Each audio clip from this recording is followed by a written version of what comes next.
إن الحمد لله نحمده ونستعينه ونستغفره ونعوذ بالله من شرور أنفسنا ومن سيئات أعمالنا من يهده الله فلا مضل له ومن يضلله فلا هادي له وأشهد أن لا إله إلا الله وحده لا شريك له وأشهد أن محمدا عبده ورسوله أما بعد فإن خير الحديث كتاب الله وخير الهدي هدي محمد صلى الله عليه وسلم وشر الأمور محدثاتها وكل محدثة بدعة وكل بدعة ضلالة وكل ضلالة في النار.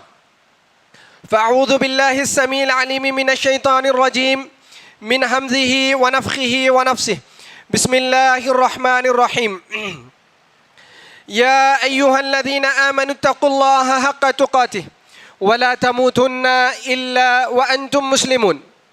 يا أيها الناس اتقوا ربكم الذي خلقكم من نفس واحدة وخلق منها زوجها وبث منهما رجالا كثيرا ونساء واتقوا الله الذي تساءلون به والأرحام إن الله كان عليكم رقيبا. يا أيها الذين آمنوا اتقوا الله وقولوا قولا سديدا يصلح لكم أعمالكم ويغفر لكم ذنوبكم ومن يطع الله ورسوله فقد فاز فوزا عظيما. وقال عز وجل إن الله يأمركم أن تؤدوا الأمانات إلى أهلها وإذا حكمتم بين الناس أن تحكموا بالعدل إن الله نعم ما يعظكم به إن الله كان سميعا بصيرا. رب اشرح لي صدري ويسر لي أمري واحلل عقدة من لساني يفقهوا قولي رب زدني علما رب زدنی علما رب زدنی علما. محترم و معزز حاضرین جمعہ، قابل قدر بزرگان دین، عزیز نوجوان ساتھیوں اور دوستوں اور پس پردہ سننے والی باحیا خواتین اسلام، تمام قسم کی تعریفیں، بڑائی، کبریائی، حمد و ثنا، تعریف و توصیف اس اللہ وحدہ لا شریک کے لیے لائق و زیبا ہے جس کی بندگی میری اور آپ کی زندگی کا مقصد ہے، جس کی بندگی میری اور آپ کی زندگی کا کمال ہے۔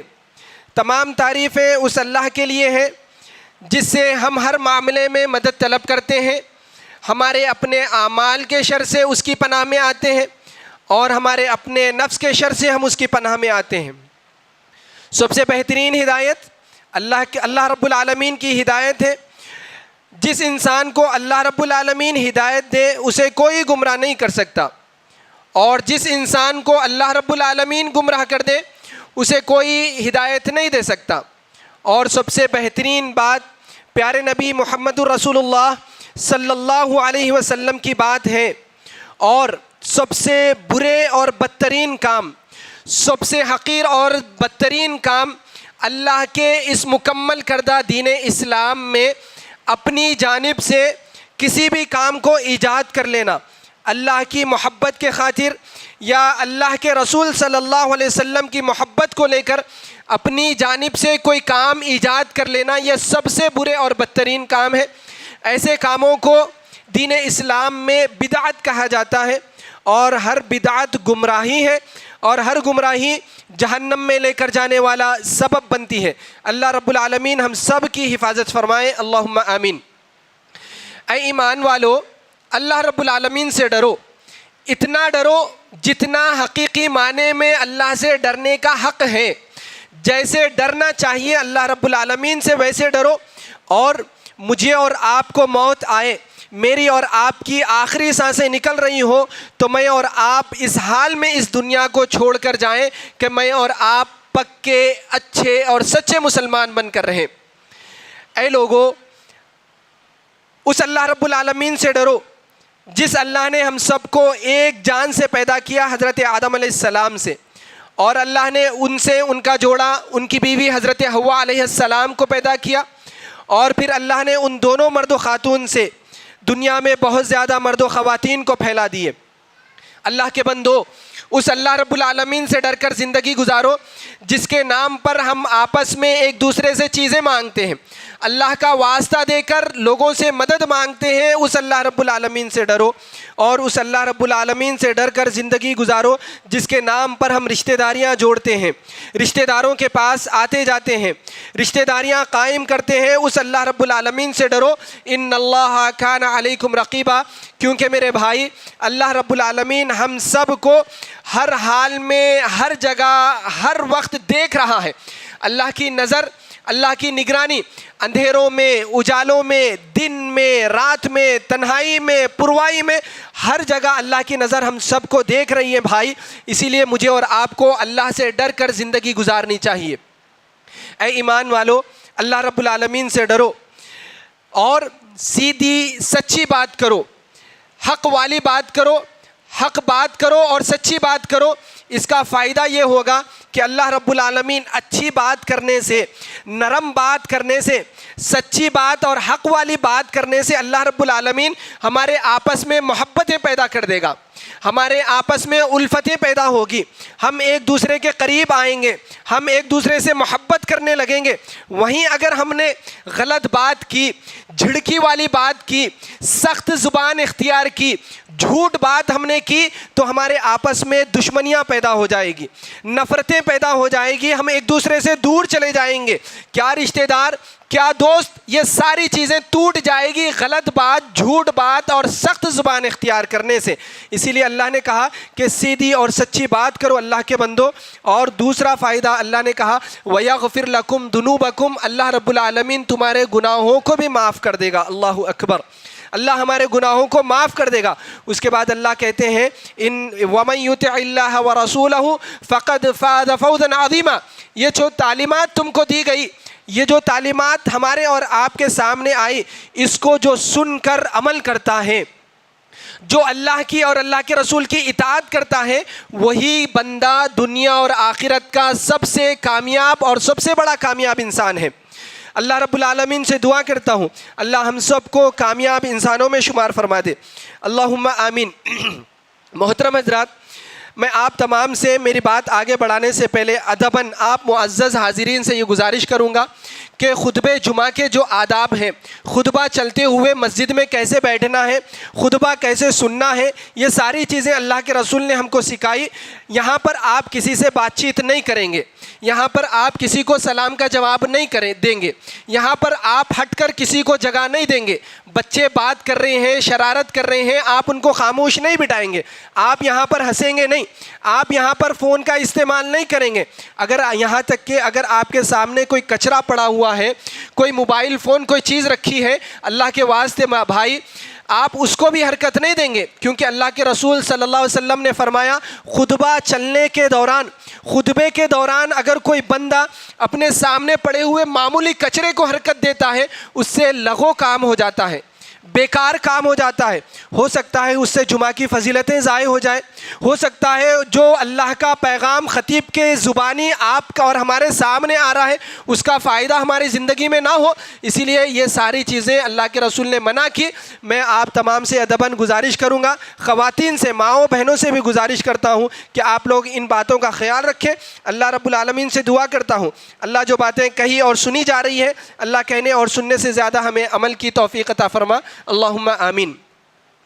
محترم حضرات، خطبہ مسنونہ کے اس مختصر ترجمے اور مفہوم کے بعد میں نے خطبہ مسنونہ میں آپ کے سامنے ایک آیت پڑھی جو سورۃ النساء کی ہے، جس میں اللہ تبارک و تعالیٰ نے دو بڑے احکام، دو بڑے حکم ہم کو دیے ہیں۔ اس میں سے ایک پہلا حکم آج ہم دیکھیں گے۔ اللہ رب العالمین نے اس میں فرمایا ان اللہ یأمرکم ان تؤدوا الامانات الی اہلہا۔ اے اللہ کے بندو، اے اللہ کے بندو، اللہ رب العالمین تم سب کو یہ حکم دیتا ہے، یہ اللہ کا حکم ہے، یہ کوئی معمولی بات نہیں، یہ اللہ کا حکم ہے کہ اللہ رب العالمین نے کہا کہ تم اپنی امانتوں کو امانت داروں تک پہنچا دو، تم امانتوں کو ان کے حقدار تک پہنچا دو۔ جس کی امانت تمہارے پاس رکھی ہے، جس کسی نے بھی تمہارے پاس امانت رکھی ہے، تم امانت کو اس حقدار تک پہنچا دو۔ دوسرا حکم اللہ نے دیا، اور جب کبھی لوگوں کے درمیان تم کو فیصلہ کرنے کی نوبت آئے، جب دو گروپ میں دو آدمیوں میں، دو انسانوں میں، دو گروپ میں جب بھی فیصلہ کرنے کی نوبت اور بات آئے تو تم حق والا فیصلہ کرنا، انصاف والا فیصلہ کرنا، عدل و انصاف پر مبنی فیصلہ کرنا۔ اس کے بعد اللہ فرماتے ہیں یہ اللہ کی بہت ہی اچھی نصیحت ہے، ان اللہ نعم ما یعظکم بہ، یہ بہت اچھی نصیحت اللہ رب العالمین تم کو کرتا ہے۔ ان اللہ کان سمیعا بصیرا، جو تم کہتے ہو اللہ اس کو سن رہا ہے، اور جو تم کرتے ہو اللہ اس کو دیکھ رہا ہے۔ ان اللہ کان سمیعا بصیرا۔ محترم حضرات، اس میں اللہ نے دو حکم دیے۔ ایک حکم تو اللہ رب العالمین جو دیا وہ مختصر طور پر میں آپ کے سامنے رکھنا چاہتا ہوں میرے بھائی، آیت سے بالکل واضح ہے۔ پہلا حکم اللہ نے یہ دیا کہ امانتوں کو ان کے حقداروں تک پہنچا دو۔ امانت میں کی بات آئی تو امانت میرے اور آپ کے پاس کسی بھی شکل کی ہو سکتی ہے۔ صرف پیسہ رکھنا یہ امانت نہیں، سونا چاندی آپ کسی کے پاس رکھیں یہ امانت نہیں، امانت ہے، لیکن اس کے علاوہ کئی اور چیزیں بھی امانت میں آتی ہے۔ عزت امانت ہے، حقوق امانت ہے، جان ہمارے پاس امانت ہے، لوگوں کی عزتیں ہمارے پاس امانت ہے، لوگوں کے مال ہمارے پاس امانت ہے۔ یہ کسی بھی شکل کی امانتیں میرے اور آپ کے پاس ہے۔ اللہ رب العالمین نے حکم دیا کہ تمہارے پاس امانتیں ہیں تو حقداروں تک پہنچا دو۔ میرے بھائی، اللہ کے رسول اللہ رب العالمین نے اس میں یہ بات بتائی کہ حقداروں تک حق پہنچا دو، حقداروں تک حق پہنچا دو۔ کسی بھی شکل میں میرے اور آپ کے پاس کسی کا حق ہے، اس تک وہ حق کو پہنچانا یہ اللہ رب العالمین کا حکم ہے۔ آئیے اس آیت کے شان نزول میں اہل علم اور مفسرین کہتے ہیں کہ جب فتح مکہ ہوا، جب مکہ فتح ہوا تو اللہ کے رسول جب مکہ میں داخل ہوئے، وہاں پر ایک صحابی تھے حضرت عثمان بن طلحہ رضی اللہ تعالی عنہ۔ ان کے پاس ان کے خاندان میں کعبۃ اللہ کی چابی چلی آ رہی تھی، ان کے خاندان میں کعبۃ اللہ کی چابی چلی آ رہی تھی، لیکن جب فتح مکہ ہوا اللہ کے رسول نے کسی موقع یا کسی ضرورت سے ان سے چابی لے لی تھی۔ اللہ رب العالمین نے فوری یہ آیت نازل کر دی، ان اللہ یأمرکم ان تؤدوا الامانات الی اہلھا۔ اے محمد، جب کام ہو جائے، جب موقع ختم ہو جائے، جب ضرورت ختم ہو جائے، خانہ کعبہ کی چابی تمہارے پاس امانت ہے، جس کا جو حق ہے اس تک یہ پہنچا دو۔ عثمان بن طلحہ رضی اللہ تعالیٰ عنہ کے خاندان کو یہ چابی واپس کر دینا۔ دیکھو بھائی، صرف چابی، کعبۃ اللہ کی چابی اللہ کے رسول نے لی، اللہ رب العالمین نے اللہ کے رسول کو یہ حکم دے دیا کہ چابی عثمان بن طلحہ کے خاندان کا حق ہے، محمد تم ان کو وہاں تک پہنچا دینا صلی اللہ علیہ وسلم۔ محترم حضرات، ذرا غور کرو ہمارے پاس ایسی کتنی امانتیں ہیں، لوگوں کے حق ہمارے پاس کیسے کیسے شکل میں ہیں، لوگوں کی عزتیں امانت ہے بھائی، لوگوں کے مال ہمارے پاس امانت ہے، لوگوں کی جان ہمارے پاس امانت ہے، کسی بھی شکل میں کوئی بھی حق ہے ہمارے پاس امانت ہے۔ اور جب حق کی بات آئی بھائیو، حقوق اللہ ایک ہوتے ہیں، اللہ کے حق ہیں اور بندوں کے حق ہیں۔ اللہ کے حق نماز پڑھنا، قرآن پڑھنا، حج کرنا، روزہ رکھنا، یہ اللہ کے حق ہے، اور اسی طرح بندوں کے حق بھی اللہ رب العالمین نے ہمارے کھاندوں پر رکھے، ہم کو سونپے ہیں۔ لوگوں کے زکوٰۃ دینا، لوگوں کو صدقات و خیرات دینا، اور پھر حقوق کی بات آئی، جیسے میں نے کہا جان، مال اور عزت، یہ ساری چیزیں ہمارے پاس امانت ہیں۔ اسی لیے اللہ کے رسول صلی اللہ علیہ وسلم نے فتح مکہ کے موقع پر فرمایا تھا، الا ان دماءکم واموالکم واعراضکم حرام علیکم۔ اللہ کے بندو، تمہاری جانیں تم پر حرام ہے، تمہارے مال آپس میں ایک دوسرے پر حرام ہے، تمہاری عزتیں ایک دوسرے پر حرام ہے، کحرمت یومکم ھذا، جیسے یہاں پر یعنی کعبۃ اللہ کے پاس حرم میں جو برا کام کرنا حرام ہے، وہاں کی جو حرمت ہے، ایسے تمہاری عزت ایک دوسرے کے لیے حرام ہے، ایسے تمہارا مال ایک دوسرے کے لیے حرام ہے، ایسے تمہاری جان ایک دوسرے کے لیے حرام ہے۔ ہم کیا سمجھتے ہیں کسی کا مال حرام کھانا یہی حرام ہے؟ میرے بھائی، کسی کی عزت نکالتے ہو حرام کام کر رہے ہو، کسی کی جان لے رہے ہو حرام کام کر رہے ہو۔ اللہ کے رسول نے صاف کہہ دیا یہ بہت بڑا ظلم ہے۔ اور میں آپ کو بتاؤں یہ اتنا بڑا ظلم ہے، کسی کا حق مارنا، کسی کی امانتوں کو کھا جانا، کسی کی عزت نکالنا، کسی کی جان لے لینا، کسی کا مال کھا جانا، یہ کسی کے حقوق میں کمی کرنا اتنا بڑا ظلم ہے میرے بھائی، اتنا بڑا ظلم ہے۔ بڑے سے بڑے گناہ اللہ کے حق معاف ہو سکتے ہیں، یاد رکھو۔ اللہ کے حقوق میں معافی ہے. نماز نہیں پڑھو گے, اگر کسی وجہ سے نماز چھوٹ گئی, اللہ معاف کرنے پر قادر ہے. کل قیامت میں بڑے بڑے گنہگاروں کو اللہ معاف کرے گا, بڑے بڑے خطا کاروں کو اللہ معاف کرے گا. اللہ رحیم اور غفور ہے.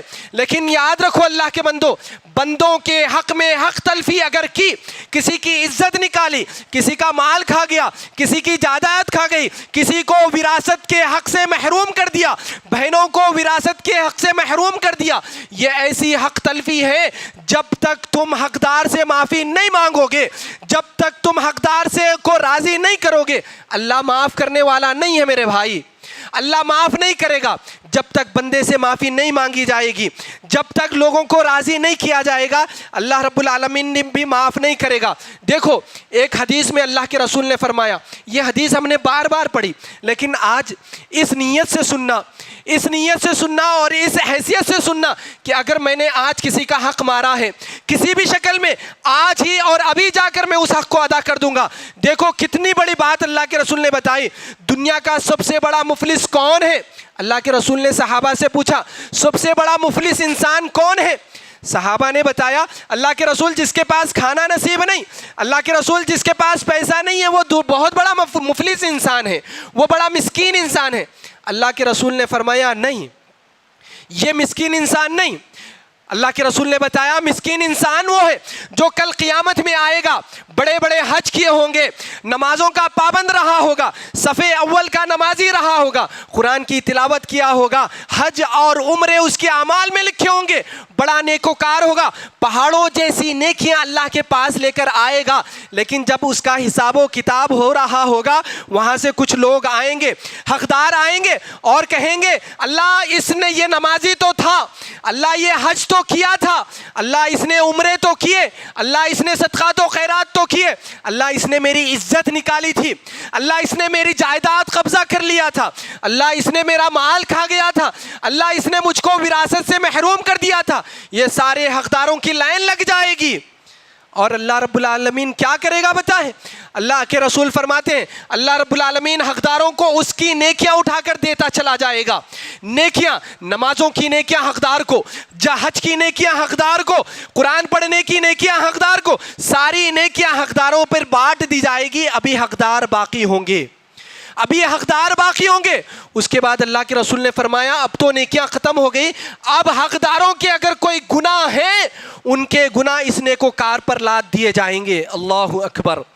حقداروں کے گناہ اٹھا کر اس نیکوکار پر ڈال دیے جائیں گے اور پھر اتنی بدنصیبی ہوگی کہ جہنم رسید ہو جائے گا. اللہ کے بندوں کے حق مارتے ہو بھائی, لوگوں کی عزتیں نکالتے ہو بھائی, لوگوں کے مال کھا جاتے ہو, لوگوں سے قرضہ لیے ہو اور قرضہ ادا نہیں کرتے, لوگوں کو پھراتے ہو, گھماتے ہو. کب تک؟ یہ دنیا کے لیے کتنوں کی عزت نکالو گے بھائی. دیکھو کتنی بڑی بات اللہ کے رسول صلی اللہ علیہ وسلم نے فرمائی.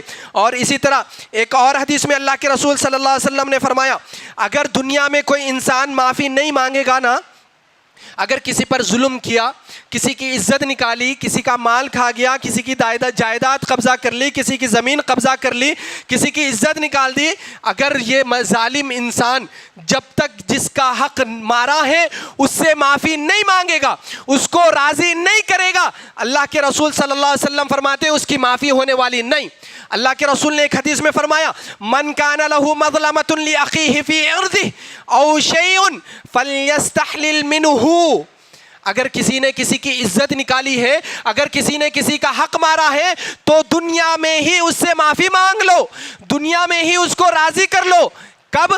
اس دن آنے سے پہلے, یعنی قیامت کا دن آنے سے پہلے, جہاں پر نہ کوئی دینار کام آئے گا, جہاں پر نہ کوئی درہم کام آئے گا, وہاں پر صرف نیکیاں یا برائیاں ہوگی. جیسے پہلے حدیث میں اللہ کے رسول نے فرمایا کہ نیکیاں بانٹ دی جائے گی اور گناہ اس کے کھانے پر لاد دیے جائیں گے. کتنی بڑی بدنصیبی ہے بھائی, کتنی بڑی بدنصیبی ہے. اللہ کے رسول نے یہاں پر یہی بتایا. میں آپ لوگوں کو یہ پیغام دینا چاہتا ہوں بھائیو, اگر کسی کا حق مارتے ہو حق لوٹا دو, اچھی بات نہیں. دیکھو ابھی رمضان گزرا ہے, ہم نے اللہ کو بہت منایا, ہم نے اللہ کے سامنے بہت رویا, ہم نے اللہ کے سامنے بہت عاجزی اور انکساری کی. ہاں کچھ حق بھی ادا کرنے کی بندوں کی ہم نے کوشش کی, لیکن بھائیو اگر یہ بڑے بڑے اعمال لے کے ہم نے زندگی گزاری, لوگوں کی عزتیں نکال کر, لوگوں کے حقوق مار کر سانس نکل گئی میرے بھائی, اللہ کے پاس حساب و کتاب دینا ہے، اللہ کے پاس سختیوں کا سامنا کرنا ہے۔ اور دیکھو، اگر ہم کسی کی امانت ادا کر دیتے ہیں، کسی کی عزت کا خیال کرتے ہیں، کسی کی امانت لوٹا دیتے ہیں، قرضہ لیا ہے قرضہ واپس کر دیتے ہیں، یا پھر کسی کی جان کی حفاظت کرتے ہیں، امانتوں کا خیال کرتے ہیں، بھائیوں یہ اتنی بڑی نیکی ہے، یہ اتنی بڑی نیکی اللہ کے بندو، یہ نیکی مجھے اور آپ کو بڑی بڑی مشکلات سے نجات دے سکتی ہے۔ اللہ اکبر، بڑی بڑی مشکلات سے، پریشانیوں سے، تکلیفوں سے نجات دے سکتی ہے۔ آج میں اور آپ پریشان ہیں نا، ہم واویلے کرتے ہیں، گلے کرتے ہیں، شکوے کرتے ہیں، ہم میں کا ہر ایک انسان خود اپنے آپ کے بارے میں جانتا ہے ہم کتنے پریشان ہیں، کتنے مصیبت زدہ ہیں، کتنے تکلیفوں میں پریشان ہیں۔ لیکن بھائیوں یہ امانتوں کا خیال رکھو، حقوق کی پاسداری کرو، حقوق کو ادا کرو، بڑی بڑی ان تکلیفوں سے نجات پا جاؤ گے۔ دیکھو وہ حدیث ہم نے سنی ہے، اللہ کے رسول صلی اللہ علیہ وسلم نے بنی اسرائیل میں سے 3 آدمیوں کا ایک واقعہ بیان کیا، ان کا ایک واقعہ بیان کیا کہ اللہ کے رسول فرماتے ہیں 3 آدمی بنی اسرائیل کے ایک مرتبہ سفر پر تھے، سفر پر جا رہے تھے تو بارش نازل ہو گئی، بارش پڑنے لگی تو وہ 3 آدمیوں نے ایک غار میں پناہ لی، ایک غار میں جا کر پناہ لی۔ اللہ کے رسول فرماتے ہیں جب وہ آدمی غار میں گئے تینوں، غار پر ایک پتھر آ کر گر گیا اور غار کا منہ بند ہو گیا، غار بند ہو گیا۔ اب تینوں آدمی غار میں بڑے پریشان ہو گئے، اب نکلنے کا کوئی راستہ نہیں ہے، ہم کیسے نکلیں؟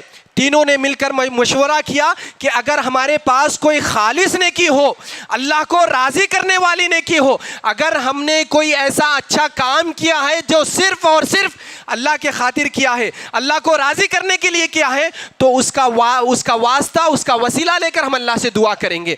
اور تینوں نے شروع کی، ایک آدمی نے اللہ کو واسطہ دیا اپنے نیک اعمال کا، غار کی چٹان تھوڑی سی ہٹ گئی، دوسرے آدمی نے واسطہ دیا، غار کی چٹان اور ہٹ گئی، تیسرے آدمی نے بھی واسطہ دیا، اور تیسرے آدمی نے اپنے عمل کا کون سا واسطہ دیا جانتے ہیں؟ یہی امانتوں کی پاسداری کا واسطہ اس نے اللہ کو دیا۔ اللہ کے رسول فرماتے ہیں وہ آدمی نے ہاتھ اٹھائے اللہ کے سامنے اور اللہ سے کہا، اے اللہ، ایک آدمی میرے پاس مزدوری کرتا تھا، ایک آدمی کو میں نے مزدوری پر رکھا تھا، وہ میرے پاس کام کرتا تھا، مزدوری کرتا تھا، ایک وقت وہ مزدوری لیے وقت بغیر میرے پاس سے چلا گیا، ایک دن ایسا آیا وہ آدمی بغیر مزدوری لے کر میرے پاس سے چلے گیا، لیکن اللہ میں نے اس کی مزدوری کی حفاظت کی، اس کی جو مزدوری تھی، اس کی جو محنت کے روپیے تھے، میں نے اس کی حفاظت کی اور اس پیسوں سے میں نے بکریوں کو خریدا، بکریوں کو پالا، اس بکریوں کی پرورش کی اور بہت زیادہ بکریوں کو پالا اللہ رب العالمین۔ ایک دن وہ آدمی پھر واپس میرے پاس آیا اور اس آدمی نے کہا کہ بھائی میری مزدوری ادا کر دینا، میں نے تمہارے پاس کام کیا تھا، وہ مزدوری مجھے ادا کر دو۔ اللہ میں نے اس آدمی سے کہا یہ جتنی بکریاں تم کو نظر آ رہی ہیں یہ تمام کی تمام تمہاری مزدوری ہے، ان کو لے کر چلے جانا۔ اس کے بعد آدمی کہتا ہے اللہ میں نے یہ کام آپ کو راضی کرنے کے لیے کیا، مجھ کو اس غار سے نجات دے دیں، اور وہ چٹان ہٹ گئی، تینوں آدمی باہر آ گئے۔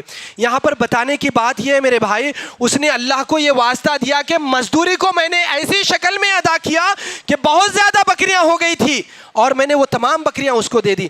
آج ہمارے پاس اتنا بڑا دل ہے کہ اگر کوئی مزدور ہمارے پاس آ کر ہم سے مزدوری مانگے تو ہم اس کو مزدوری وقت پر ادا کر دیں، وقت پر ہم مزدوری ادا نہیں کرتے بھائی، کتنا غنڈہ گردی کرو گے، کتنا لوگوں پر ظلم کرو گے، کتنا لوگوں کا مال کھا جاؤ گے بھائی۔ دیکھو یاد رکھو، دنیا کے لیے کسی کی عزت نہیں نکالنا، دنیا کے لیے کسی کا مال نہیں کھانا اللہ کے بندو، اور یاد رکھو اگر یہ اعمال میں اور آپ کریں گے اللہ رب العالمین مجھے اور آپ کو معاف کرنے والا نہیں ہے۔ اتنی بڑی پریشانی سے وہ آدمی نجات پا گیا۔ ایسی امانتوں کو خیال رکھو، ان امانتوں کو حقداروں تک پہنچانے کی، نیکی کرنے کا مجھے اور آپ کو معمول بنانا چاہیے۔ اور میرے بھائی آخری بات میں آپ لوگوں کو بتاؤں، یہ جو حقوق کی بات آئی تو ہم پر بہت سارے حقوق ہیں، لیکن ایک لوگوں کا حق، ایک انسانوں کا حق میں آپ لوگوں کو بتا کر اپنی بات ختم کروں گا۔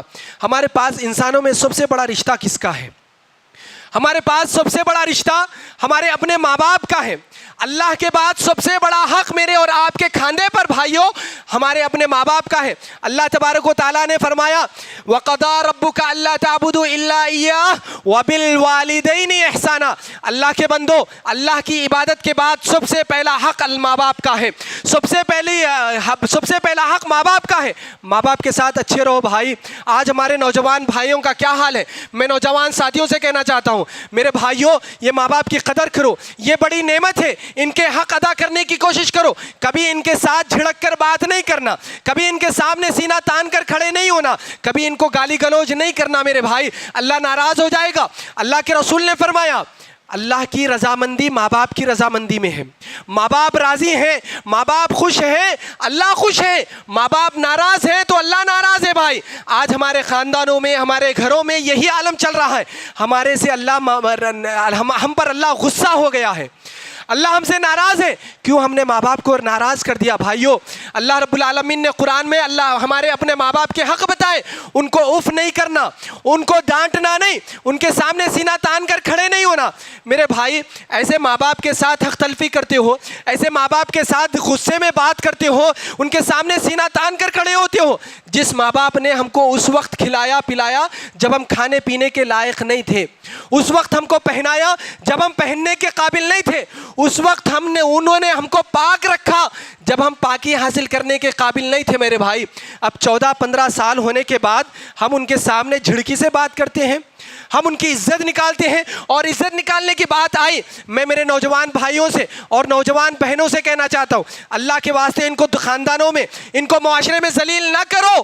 کسی کے ساتھ بھاگ کر، کسی کے ساتھ غلط محبت میں پڑھ کر، کسی کے ساتھ غلط رشتے قائم کر کے ماں باپ کو ذلیل مت کرو میرے بھائیوں۔ ایک باپ عزت کے ساتھ جو نماز کو آتا ہے، ماں باپ بچوں کی حرکت سے نماز آنا چھوڑ دیتا ہے۔ ایسے ماں باپ کو ذلیل کرو گے دنیا میں۔ جو باپ ہمارے اپنے چھوٹے رہنے میں سینہ تان کر عزت سے معاشرے میں زندگی گزارتا تھا، اب ہمارے بھائی کیسے ان کے ساتھ سلوک کر رہے ہیں؟ غلط محبتوں میں پڑھ کر، غیروں کے ساتھ چلے جا کے ان کو ذلیل کر رہے ہیں۔ معاشرے میں کوئی صورت نہیں ہے ہمارے ماں باپ کی۔ اللہ کے بندو اچھی بات نہیں، ماں باپ کی قدر کرو، ماں باپ کی قدر کرو اور ان کے ساتھ حسن سلوک کرو۔ اور دوسرا پہلو میں بتانا چاہتا ہوں خاص کر میری ماؤں اور بہنوں سے، جو مائیں اور بہنیں بہو کی شکل میں ہیں، جن کے رشتے بہو کی شکل میں ہیں، بہنوں میں آپ لوگوں کو یہ پیغام دینا چاہتا ہوں اپنے شوہر کو حق ادا کرنے والا بناؤ، حق مارنے والا نہیں۔ میری بہنوں حق ادا کرنے والے شوہر کے ساتھ زندگی گزارو۔ آج بہنوں کا کیا حال ہے، ماں باپ کا حق ادا کرنے پہ ناراض ہو جاتی ہیں، یہ کہتی ہے تم ہمارا اپنے ماں باپ پر خرچہ کرتے ہو، ماں باپ کے پاس جاتے آتے ہو، اور ماں باپ کے پاس جانے آنے سے روکتی ہے بہنیں، ماں باپ کا حق ادا کرنے سے روکتی ہیں بہنیں۔ اللہ کی بندیوں یہ بہت بڑا ظلم ہے۔ تم حق مارنے والے کے ساتھ زندگی کیسے گزار لیتی ہو؟ اس کا حق ہے، اس کی جنت ہے، اس کو حق ادا کرنے کی ابھی تم تلقین کرو۔ ایسے نیک انسان کے ساتھ اگر زندگی گزارو گے تو دنیا میں اور آخرت میں سکون ملے گا، گھروں میں اطمینان آئے گا، رحمتیں آئیں گی، برکتیں آئیں گی۔ اور میں آپ کو بتاؤں آج بڑا ظلم چل رہا ہے، ہم ہمارے شوہر کے ماں باپ کی خدمت کیوں کریں؟ اللہ کی بندی اسی لیے ماں باپ کی خدمت کریں کیونکہ اخلاق ہے، اخلاق یہ سکھاتا ہے کہ ماں باپ کی یا بڑے بوڑھوں کی آپ خدمت کریں۔ یہ ناحق ہے، یہ بڑے بد اخلاقی کی بات ہے۔ اگر آپ کسی کے ساتھ رہتے ہیں اس کو غصہ کریں، اس کے ماں باپ اس کے بچے کو لے کر آپ دور چلے جائیں، یہ حق تلفی ہوگی۔ ایسے اور بھی کئی حقوق ہیں، کبھی بات آئے گی، کبھی موقع ملے گا میں آپ کو دوسروں کے بھی حق بتاؤں گا۔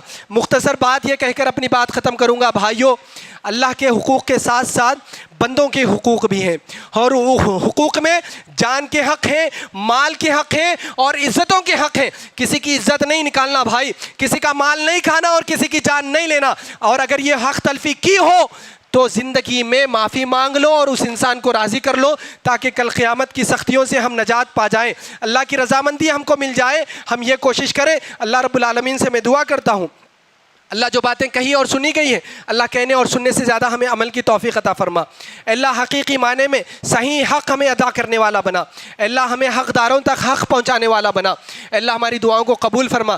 اللہ جو بڑے بوڑھے بزرگ ہیں اللہ ان کو صحت، قوت، طاقت، عافیت اور سلامتی عطا فرما۔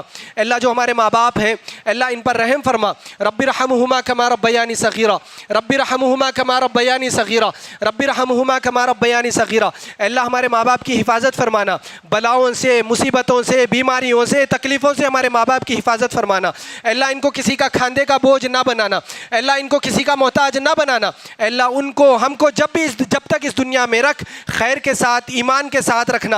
اے اللہ جب بھی ان کا اور ہمارا خاتمہ ہو، حسن خاتمہ ہمیں نصیب فرما۔ اے اللہ جن کے والدین اس دنیا سے جا چکے، دونوں یا دونوں میں سے ایک، اللہ ان کی مغفرت فرما دے، اے اللہ ان کے درجات بلند کر دے، اے اللہ ان کی لغزشوں کو معاف فرما دینا، اے اللہ ان کی قبروں کو جنت کا باغ بنا دینا، اے اللہ ہماری دعاؤں کو قبول فرما۔ اے اللہ جو نوجوان ساتھی ہیں، جو نوجوان بھائی اور بہنیں ہیں، اللہ ان کی عزتوں کی، ان کی جان کی، مال کی، دین کی، عقیدے کی حفاظت فرما لے، اے اللہ ان کی حفاظت فرما لے۔ اے اللہ ہمیں ایسا نوجوان بنا، ہماری جوانیاں تیری عبادت میں گزرے، ہماری جوانیاں تیری اطاعت میں گزرے، ہماری نوجوانیاں تجھ کو راضی کرنے میں گزرے۔ اے اللہ ہمیں ایسا نوجوان بنا دے، اے اللہ ہماری جوانیوں کی حفاظت فرما۔ اے اللہ جو ہماری معصوم نسلیں ہیں، جو ننھے منھے بچے ہیں، اللہ ان کے بھی دین، ایمان، عقیدے کی، ان کی جانوں کی اور ان کے بچپن کی حفاظت فرما لینا۔ اے اللہ ان کو نمازی بنا دے، اے اللہ ان کو قرآن پڑھنے والا بنا دے، اے اللہ ان کو ماں باپ کے حق میں، خاندان کے حق میں آنکھوں کی ٹھنڈک بنا دے۔ اے اللہ ہماری دعاؤں کو قبول فرما لے۔ اے اللہ جو باتیں زبان پر آئی ہم نے مانگی، اے اللہ جو دل کے ارمانے ہیں، تمنائیں ہیں، جو جائز خواہشات ہیں، اے اللہ اس کو آپ سننے اور جاننے والے ہیں، اے اللہ اس کو آپ پورا کر دینا۔ اے اللہ ہماری دعاؤں کو قبول فرما لے۔ ربنا تقبل منا انک انت السمیع العلیم وتب علینا انک انت التواب الرحیم وآخر دعوانا ان الحمد للہ رب العالمین۔ دیکھو بھائی، ہم مسلمان ہیں نا، ہم اللہ پر ایمان رکھتے ہیں کہ نہیں رکھتے ہیں؟ اگر رکھتے ہیں تو اسی وجہ سے ہم یہاں پر موجود ہیں۔ اگر ہمارا ایمان نہیں ہوتا اللہ پر، ہم اللہ کے رسول پر ایمان نہیں رکھتے، تو ہمارا یہاں پر بیٹھنا آنا کوئی بات نہیں ہے، بیکار کام ہے۔ ہم اللہ پر ایمان رکھتے ہیں بھائی، اللہ کے رسول پر ایمان رکھتے ہیں۔ اللہ کے رسول نے فرمایا کہ جمعہ کے دن خطبہ شروع ہونے سے پہلے مسجد آ جانا چاہیے۔ ہم اللہ کے بندے ہیں نا، تو اللہ کے بندے ہیں تو اللہ کی مرضی سے میری اور آپ کی زندگی گزرنی چاہیے۔ یہاں پر ہماری مرضی نہیں چلے گی بھائی، یہاں پر ہم اللہ کی مرضی سے آئے ہیں، اللہ کی مرضی کی عبادت کریں گے اور اللہ کی مرضی سے ہی ہم کو جانا ہے۔ یہاں ہماری مرضی نہیں چلے گی بھائی، جب چاہے مسجد کو آئیں، جب چاہے خطبے سے پہلے چلے جائیں یا خطبہ ختم ہونے کے بعد، یہ اللہ کی مرضی نہیں ہے بھائی، یہ ہماری اپنی مرضیاں ہیں۔ یہ اگر ہماری اپنی مرضی چلائیں گے، اس پر بھی اللہ سوال کرے گا، ناراض ہوگا، اور بڑی سخت وعید اللہ کے رسول نے بتائی۔ میں آپ کو بتاؤں، اللہ کے رسول نے فرمایا جب جمعہ کا دن ہوتا ہے، جمعہ کا دن، خطبہ نہیں، جمعہ کا دن ہوتا ہے، فرشتے ایک رجسٹر لے کر ہر مسجد کے دروازے پر کھڑے ہو جاتے ہیں اور ان لوگوں کا نام لکھتے ہیں جو خطبہ شروع ہونے سے پہلے مسجد کو آتے ہیں۔ بھائی کون؟ جو خطبہ شروع ہونے سے پہلے مسجد کو آتے ہیں، ان کا نام رجسٹر میں لکھتے ہیں۔ اور جب خطبہ شروع ہوتا ہے نا، خطبہ اتنا اہمیت والا ہے، اتنا فضیلت والا ہے، خطبے کی اتنی بڑی اہمیت ہے، فرشتے بھی رجسٹر بند کر کے خطبہ سننے بیٹھ جاتے ہیں۔ اللہ اکبر، اتنی بڑی مخلوق خطبہ سننے بیٹھ جاتی ہے، ہمارا کیا حال ہے؟ اور اللہ کے رسول فرماتے ہیں خطبہ شروع ہونے کے بعد جو بندہ آتا ہے اس کا نام رجسٹر میں لکھا نہیں جاتا۔ اب میرے بھائی جتنے بھی خطبے کے بعد آئے ہیں، ذرا غور کرو، اکیلے میں غور کر لینا، سوچ لینا، آج کے رجسٹر میں میرا اور آپ کا نام نہیں لکھا ہے۔ یہ رجسٹر دوسرے جمعہ آنے سے پہلے اللہ کے پاس چلا جائے، ہماری سانسیں نکل جائے، اللہ کو کیا جواب دیں گے بھائی؟ اللہ پوچھے گا تو کیا جواب ہے ہمارے پاس؟ کیسی مرضی ہم زندگی گزار رہے ہیں بھائی، اللہ کے بندے ہیں نا۔ اچھی چیز نہیں ہے بھائیو اتنی غفلت۔ خطبہ شروع ہو رہا ہے، 10-15 آدمی ہیں، کیا ہمارا مسلمان ہونا ہے؟ اللہ سے معافی مانگو بھائی، اللہ کی مرضی سے زندگی گزارنی ہے، اللہ کی مرضی سے عبادت کرنی ہے۔ اللہ رب العالمین سے میں دعا کرتا ہوں اللہ ہمیں عمل کی توفیق عطا فرما۔ اللہ تیری مرضی کے مطابق زندگی گزارنے والا بنا، تیری مرضی کے مطابق عبادتیں کرنے والا ہمیں بنا دے۔ اللہ ہماری دعاؤں کو قبول فرما۔ ربنا تقبل منا انک انت السمیع العلیم۔ ان اللہ وملائکتہ یصلون علی النبی یا ایھا الذین آمنوا صلوا علیہ وسلموا تسلیما اللہم صل وسلم وبارک علی نبینا محمد وعلی آل محمد کما صلیت وسلمت وبارکت علی ابراہیم وعلی آل ابراہیم فی العالمین انک حمید مجید۔ عباد اللہ رحمنی ورحمکم اللہ، ان اللہ یأمر بالعدل والاحسان وایتاء ذی القربى وینہی عن الفحشاء والمنکر والبغی یعظکم لعلکم تذکرون اذکروا اللہ یذکرکم وادعوہ یستجب لکم ولذکر اللہ تعالی اعلی واولی وعز وجل واتم واکبر۔ اقیموا الصلاۃ۔